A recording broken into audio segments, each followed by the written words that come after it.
countries across the world mark the day by passing new carbon tax schemes and raising taxes on gasoline, natural gas, and electricity. It is a scientific fact that the sun is the main driver of planetary climate, and the measurements are clear. The sun is becoming hotter, brighter. It has been slowly increasing thermal output in the last 100 years, causing warming not just on Earth, but throughout the solar system. But the scientific facts and even the order of the planets didn't matter to one of the chief organizers of Live Earth, David Mayer de Rothschild, heir to the British arm of the Rothschild fortune, when we spoke to him. When I called Rothschild on the order of the planets, he just laughed, thinking the audience wouldn't get it. He continued to count on the population's ignorance and claimed that the global warming lobby has nothing to do with carbon taxes. I guess he hadn't spoken with his good personal friend, Al Gore. Global warming, the time for debate is over. I think what you have to realize is that being environmentally sensitive and making money aren't mutually exclusive. There's a lot of money to be made in addressing this issue. But you guys are gobbling up all the world's concern to just simply line your pockets and make kids read your book in schools and do all this. It's a business, just like you said, Rothschild. It's not. Do you think I make any money out of this? It's the same thing. It's the same thing your your money-changing ancestors did. They're in Germany, Red Shield, and I'm calling you out, Red Shield. We know it's a scam. A pollution-based tax system, principally CO2. We're causing it mainly, vast majority of it. The consequences are bad and will be catastrophic unless we act. The polar ice caps of Mars are receding at several miles a year, much faster than ours, and that the moons of Saturn and Jupiter are melting. In fact, several of their moons were ice and are now liquid seas. Now, how are SUVs causing that, David Rothschild? That's because those planets are closer to the sun, my friend. No, Jupiter and Saturn are not closer to the sun. Neither is Mars. Yes, sir. I think you'll find, right, that the very simple matter, and what I wanted to say, and this is my final point, forget your taxation theory, because actually it's not taxation. Put a price on the carbon. A tax is the best way. Cap and trade can also do it. If there were a carbon-based tax, would there be a need for an economy-wide cap and trade system? They are not either or. We can do both. I am in favor of both.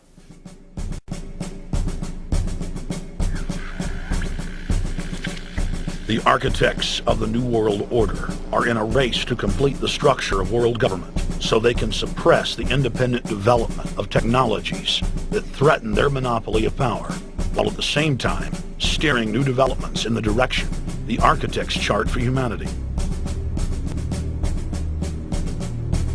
The technocrats call their governing system the final revolution because in the past, empires were enforced militarily. Now enforcement is primarily psychological and economic, and society itself is a construct of the elite who operate outside the controlled paradigm and control the civilization within, just as a child maintains the environment of a fish tank. We are like lab rats living out our entire existence, never questioning the confines of the cage or the scientists who experiment on us. New World Order engineers have hijacked human destiny. Its controllers have closely studied human behavior for more than 100 years and are now steering us with expert control, using our primitive drives and desires as levers. They have developed their mind control systems to the point of being able to control the average unconscious person like a car.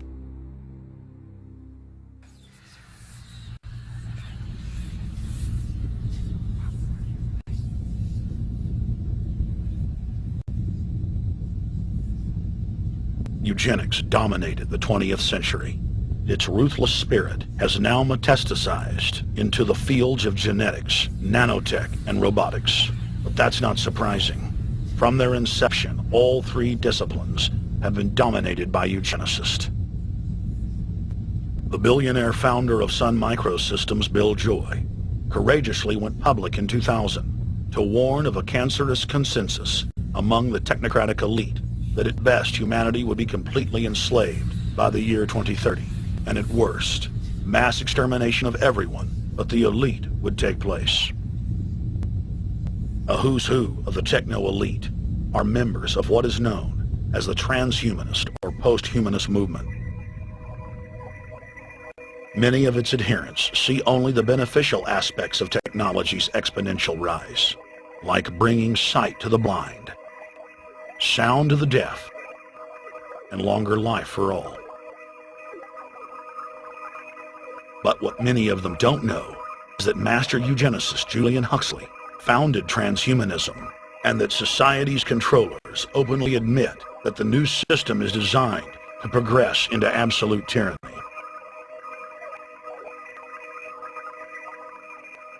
Leading transhumanist Ray Kurzweil boasts that technological advancements will allow those that can afford it to live forever, but admits that most won't be able to keep up with the new master race. The drive for world government is now all about who will control and have access to radical life extension systems. Biological evolution is too slow for the human species. Over the next few decades, it's going to be left in the dust. Transhumanists believe that they will attain the fountain of youth by merging with technology. Now, it may be within their reach. Decades ago, transhumanists said that if you do not accept augmentation or enhancements, you would no longer be able to get jobs. And now it's happening today. The elite who occupy the commanding heights of digital reality are suicidal nihilists. Suicidal nihilists know that there is no longer any substantive purpose to their willing, but they would always prefer to go on willing than not to act at all. They can very happily ally themselves with the notion of nuclear holocaust or perfect exterminism.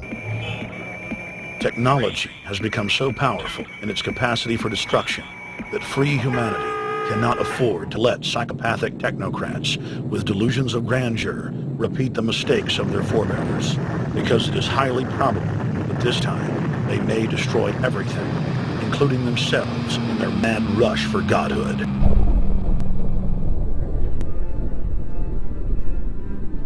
In this film, we have chronicled the Overlord's bloody orgy of experimentation, which already claimed the lives of more than 150 million people in the 20th century.